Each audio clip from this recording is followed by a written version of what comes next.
Hello and welcome to BWTV. And for today's episode, I'm joined by Dr. Samir Kapur, who is the director for Adfactors PR. Welcome, Dr. Kapur. Thank you so much. Hello. Hello, everyone.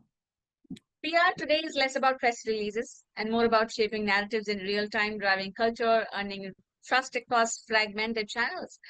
AI, social media, instant dialogues are kind of rewriting the rules again, while crisis management is now an always on function.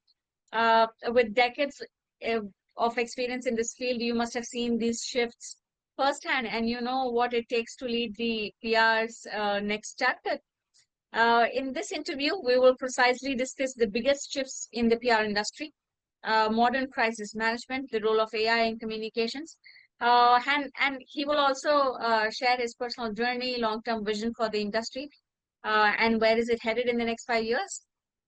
For the very first question, Dr. Kapoor, you've said the era of content being the king is over, and the Right. PR today is about shaping culture through conversations. According That's to it. you, what replaces content as the new driver of influence? So, content still remains a very important part because storytelling remains the heart and the fundamental aspect of it. The other aspects that now come in is content is just one part of it. There are other elements that one, as a PR fraternity, one needs to look about. It's no longer a press office. It is more like a agile unit which will have everything. When I was your age, I could easily say that I can only write and I don't know videos, and hence I can get away with it. But the current age PR professionals can't have that as an alibi, that I don't know how reels are made.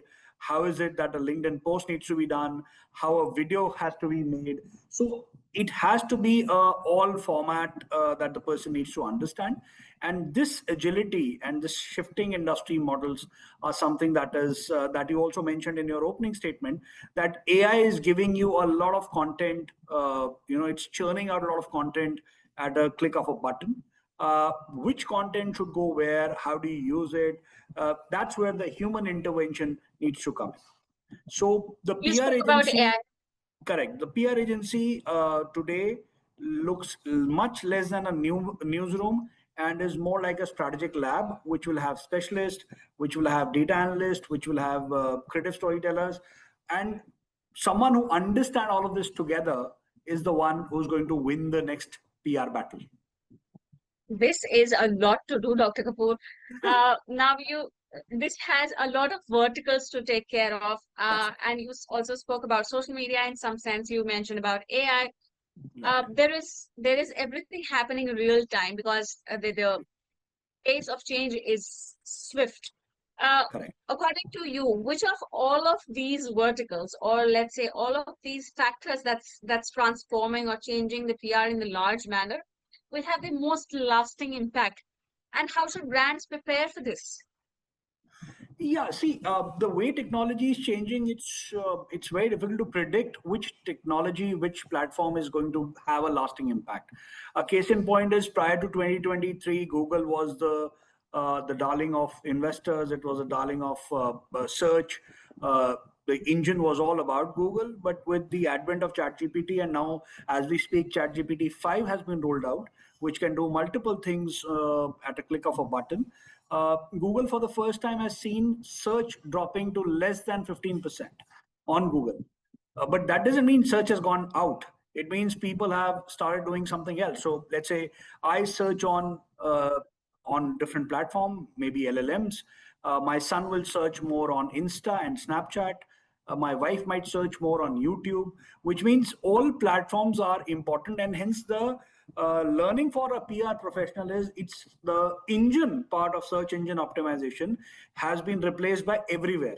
So it's search everywhere optimization wherever you are. So Resham might like Insta more, Samir might like LinkedIn more, and therefore each of the brand needs to ensure that depending on the cohort of the TG that you want to reach out to, you are present there. I just can't say my press release or my press outreach will only be print and that is it. If that is the mindset, then you will lose out a huge amount of Gen Zs and late millennials because they are not reading those kind of newspapers these days. Very interesting and very intricate kind of an ecosystem that's taking shape, and a lot of stakeholders are holding that responsibility to take it ahead. Now, I want to get deeper into crisis management. It has a set fundamental rule book to follow, where we talk about honesty, transparency, the responsiveness, a lot more than that, but the fundamentals remains the same. But what, according to you, is the modern playbook of crisis management? In 2025, what are some of the check boxes that can't be missed? So see, there are certain checkboxes that can't be missed. Is earlier public relation was all about when the crisis erupts, you come in and then you try to douse the fire, manage the crisis, look at multiple aspects. But it is also about how things are behaving during the peacetime. And you need to look at, and you mentioned in your opening statement again that you have to watch for the smoke 24/7. So a case in point is a large edtech firm was ignoring concerns about customer care, was ignoring concerns about how their sales guys behave. Now, and when it erupted, it made a big crisis for them, and the firm that was at one point valued $22 billion is now valued close to $0 billion, or it doesn't have any valuation. Now, the fact remains that because there was a backlash that happened, we this was a new age backlash. It's like in the age of drones, I'm fighting with swords. Right now, I I might have a brilliant army, but the fact remains that the person is not sending anyone at the borders. They are sending drones, and they have those potential weapons that can destroy you. So I need to now develop, a the fact that it has to be managed, it has to be viewed, it has to be watched almost on a daily basis, almost on a real time basis. And I can give you examples. Look at Zomato. The way Zomato reacts to any aspect where they are using green dress versus the normal dress, the green signifying vegetarian, the normal dress signifying the normal food. The moment customers said something, they were quick to take it off before it became a larger than life crisis for them. So those are the understandings that we have in our always on monitoring, pre-bunking any misinformation, and cross-functional teams are the ones, sorry for this, will be the ones that will be needed in the modern age crisis management, because the old age of crisis management is, I think, is getting over. Now, if you can zoom in a little bit more on this point, and given that you have invested a lot of your time coaching CXOs to make the right calls in those crucial first hours of a crisis, corporate reputation, marketing communications, business development, all at risk when it comes to a crisis. Zoom in a little bit more from your experienced lens, and tell us what are some of the things that you put across to CXOs that should be missed. So first thing is that things that should not be missed at all is your always on monitoring. We are in a world of something called permacrisis. A permacrisis is, it can be permanent crisis for anything that is happening. So just look at the geopolitical thing that is happening, or the economic thing that is happening with one of the most powerful economy in the world now trying to put in tariffs across the globe. And this is something that was not even expected when he got elected this time. People thought that he's friends of few countries, and therefore at least with friends he will not do these things. But the realities are different. However, how you react, how you look at it is something that one needs to be always on. You have to monitor what's happening. Similarly, there will be a lot of misinformation that will be given about you in the age of AI. You have seen how AI can cause disruption. It can take my face, can be put on anywhere else. It can become a lot of issues there. So even the CEO needs to be aware as to what's happening. Secondly, the time of the command and control is over, which means that you have to talk human, and secondly, you have to ensure that you are fast on giving your side of the information. A case in point is one of the leading conglomerates of India. When he talks on his Twitter, on his LinkedIn, media sits up and notice, it becomes the headline the next day. Same is true for Mr. Musk outside India as well. The fact that he's bought Twitter, now called X, at a valuation that he bought it at, shows the value that these conversations have. So therefore, I just can't say no comments these days to any of this. There was a time that I could easily pass off as no comments, but even today, you need to get your legal team, your digital team, and your PR team together so that you are in an always on thing. And you rightly said that any of the small aspects can impact business, can impact reputation, and of course, things can go in for a major, major downward spiral when the crisis hit. You've interest in investor relations, policy advocacy. Now, That's these right. are critical areas. I mean, these cannot be passed on with maybe a, a story about it on Instagram, maybe a long format story on LinkedIn. When it comes to storytelling about brands, and you are taking care of critical factors, critical aspects of the company when it comes to policy advocacy, investors relation, capital market, how difficult or an easy task is it to relate it to storytelling and reputation? It is, you are right. There are certain things which are short term, there are certain things which are long term. Each of the tool will have a different modality. Insta Reel and Insta Story has a lifetime.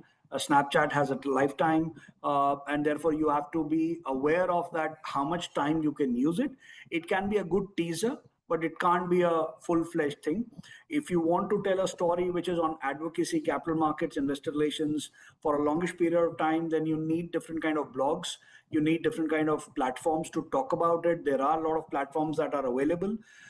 Similarly, there are channels on Telegram and other platforms which are used by various investors and analysts to look at how the stocks are moving, what's happening there. Then, of course, we also have something called the GMP, which is the gray market price, which also talks about how much is the market giving the kind of a premium, or is discounting a new share or a share that is getting traded. So yes, you are right. The platforms will change, but the important aspect will be storytelling. I'll give you a simple example. Uber, when it went in 2014, saying that they are the cab aggregator, they were valued by the media and by the analyst at $6 billion from their IPO perspective. But when they went back to their founders and they said, "This is what we are saying," the guy said, "You got the storytelling wrong. We are the last mile connectivity for mankind, for human beings. Whether it is Uber, whether it is Uber Eats, whether it is shuttle, anything that you can think of, Uber will provide there." Now, because they changed the story, they got valued or listed at $60 billion. So 6 to 60 is the difference of storytelling that happened. And it didn't happen on Insta alone. It didn't happen on any of these things alone. There were multiple players who came in to get this or narrate this story. The same case in point is our one of the brands, direct D2C brand, listed company, created a brilliant story, and when it got listed, the markets gave a lot of cadence to that brand when it got listed. Wonderfully put, Dr. Kapoor, and it shows how deeply you are invested on those fronts and how you observe things. With over 25 years in PR now in that space, largely maybe in marketing comms, maybe corporate communications, PR. Uh, from your understanding, what has been some of the changes that remain timeless? You understand that these are the levers of the industry that remains timeless. And in the next part of the same question, I would want to know how would this shape the next 5 years of the industry? The thing that remains timeless, Resham, is networking. It's about the human connection. It is about relationship.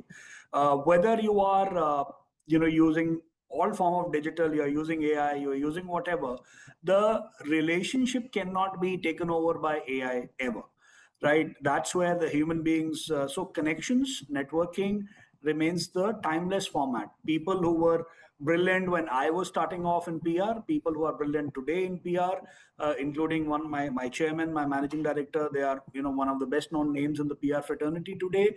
You will see the common factor and the common thread across these 4 decades, 3.5 decades, will be their ability to network and form that human connection.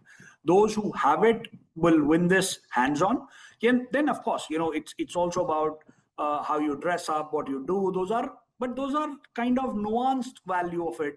Anyone can copy. I can also, I'm wearing a suit because I have a meeting.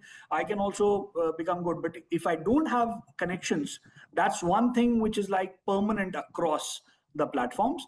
But yes, things that have changed. What has changed is that the new age of public relation has to have media, of course, as a core, but needs to understand how influencers work, because the creator economy is here to stay for a long period of time. Again, it is also about connections with those creators. You are a creator yourself. If I have a good connection with you, you like my face, you like what I do, and we have a great relationship, you might give me an extra reel, you might give me an extra space. Versus if I've come to you purely on a transactional basis, then you will, because you are a creator, you'll say, okay, I'll do only this and that's it, my job is over. So that those are the subtle differences that a PR person should understand, and I'm sure that is something that will make them powerful. And the other part is the fact that if there was a time when I was servicing companies many years back, 2 decades back, 2.5 decades back, uh, large publication houses used to just shut off startups, stroke new companies that started off, and there was no other way, because if the editor has refused, then you can't do anything. But today, with the advent of social media, even a relatively unknown brand can use those platforms to reach out to its target audience. And you've seen multiple case studies in last 5-7 years how brands have been able to do that. Some of them have gone ahead and have become larger than life from by bringing their IPO, ensuring that things work well. So those are the things that have happened well. Other part of your responsibility or part of work that you enjoy is investing time with MBA students. You have also authored books. How has that teaching and writing influenced your work, or maybe thoughts as a strategist in the boardroom? How do Right. you assess things? Share some learnings with us. So I think teaching is something that I like. It's something that has been I've been doing for almost 2.5-3 decades now. One thing is teaching teaches me.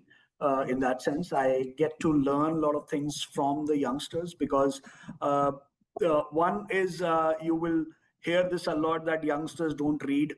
But I can tell you they are much more aware. While they may not be reading, but the awareness and reading are two different aspects altogether, which means they are aware what's happening around them, and some of them will have opinions which are far sharper and stronger than ours. Yes, there is a lot of noise around because of the social media aspect that comes in, but people who are focused are brilliant in that format. uh, how it helped me as a strategist is it helps me understand where is it that the new generation is reading, or what is it that they are consuming their media from. And hence, for me, if they are the TG, how should I reach out to them?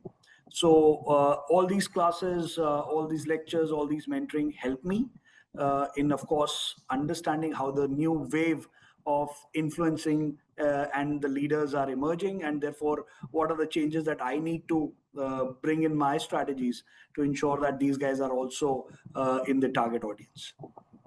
Lovely. I mean, what could I understand from this is it gives you a lot of freshness and keeps you updated what's happening and what's coming up. Uh, Absolutely, absolutely, uh, I absolutely. mean, what's new you are writing on? When can we expect the next fresh edition?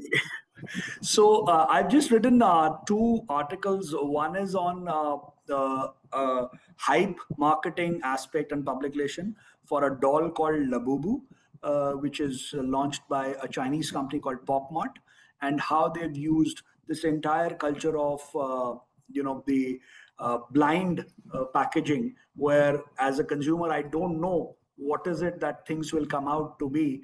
How that has become a cult in itself.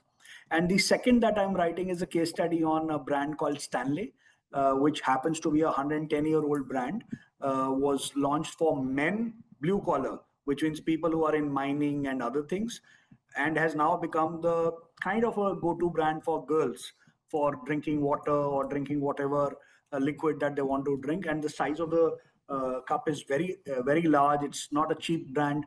It's an expensive brand, yet it has become a cult. So, what is it that Terence Riley did? A, when he was the CMO of Crocs, and he used Crocs as tidbits and other aspects. Again, not one of the best looking piece of chappals or boots that you can have, but yet people just love their Crocs. So certain learnings from how do you make aspects cult, and how PR can help you in doing that. And one of the case studies in Stanley cases, I'm sure you would be aware, is a burning of a car that had Stanley Cup with ice in it intact, even after the car burned. That made Yes. Stanley what it is today. So I think, how do you use moment marketing? Amul has been doing it in India, but how others use it as moment marketing is something that I've just written. And Exchange for Media, your sister company, has been very, very kind enough to publish that article yesterday only. Lovely, very interesting. Now you have led campaigns for leading companies, Fortune 500s, unicorns, some of the government initiatives also. What is that common thread in building trust across such varied stakeholders? It has a different set of audience, different set of readers, people who are leading the companies and organizations are holding different mindsets, different thought processes. What's the common thread in building those campaigns? Tell us. Yeah, I think word of mouth is one where in India, specifically in Bharat, trust travel faster than word of mouth than it travels via Wi-Fi, right? So I think that is one element that is very important. And I'll give you an example for a brand that we were consulting recently, where there is a well-known movie brand. It's a Telugu movie called Pushpa, which became a cult. And they were launching Pushpa 2. And the teaser of that brand happened in Bihar, in Patna. Now, none of the Bollywood movies have been launched in Patna, because Patna, if you look at it, is primarily a single theater market. It's not a multi-theater market. And Alu Arjun can't speak Hindi very fluently. But the fact that they got, and even the on ground event had 4.5 lakh people turning up, which is unprecedented. There's no Amitabh Bachchan, there's no Shah Rukh Khan, there's no Sunny Deol, there's no massive Bollywood Salman Khan, etc. It's Alu Arjun, and the fact that Pushpa was, if you've seen the movie, it was all about how person from the bottom of the pyramid actually rose to power, and of course got a lot of money.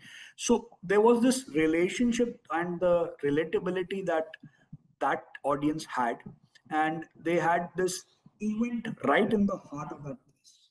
Then, of course, there were reels and other things being used, and we saw how Pushpa 2 became a large hit. So, on your question as to how do you do it, you have to understand your TG well.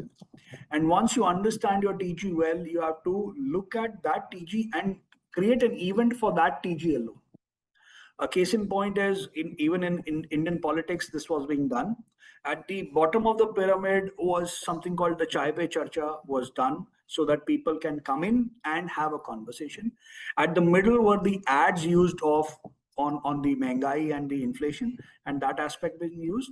And at the top end was the model of governance that was being positioned, that to the India Inc. as to how, by bringing in a certain party and a certain person, the things will change.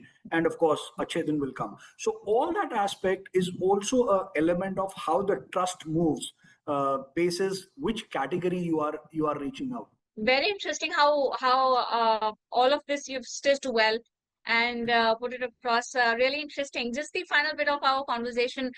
According to you, Dr. Kapoor, what's the next big thing in the PR industry? So next big thing is AI. There's no doubt about it. AI is going to disrupt a lot of industries, and so will PR will get disrupted, because what has happened so far is we just got used to Google and how to search and make it optimized using keywords, etc. Now even Google is getting disrupted, and we have what is called zero search, which is coming up, which means today if you type anything, Google's first answer is going to be the AI driven answer. But that answer, it picks up from what's happening on the internet. So Yeah. therefore, whatever the AI generated reputation that is going to come in, the new age of PR professional needs to understand how it works. It took us time to understand how Google worked. It will take us time because chat GPTs and Claude and Perplexity are changing. They are changing very, very fast. Today, as we speak, chat GPT 5 has been launched. Tomorrow, it's a matter of time that 6 and 7 models will be work in progress, and they will also be launched. So see, you can't beat them. You can't beat them in space, in pace. But you need to understand, you asked that question, what is the fundamental part of public relation? And therefore, what is that fundamental thing that PR people will need to understand? And this will be about ensuring that my content is everywhere. It's on LinkedIn, it's on Insta, it's on Snap, it's on Facebook, and any other platform that will emerge from there.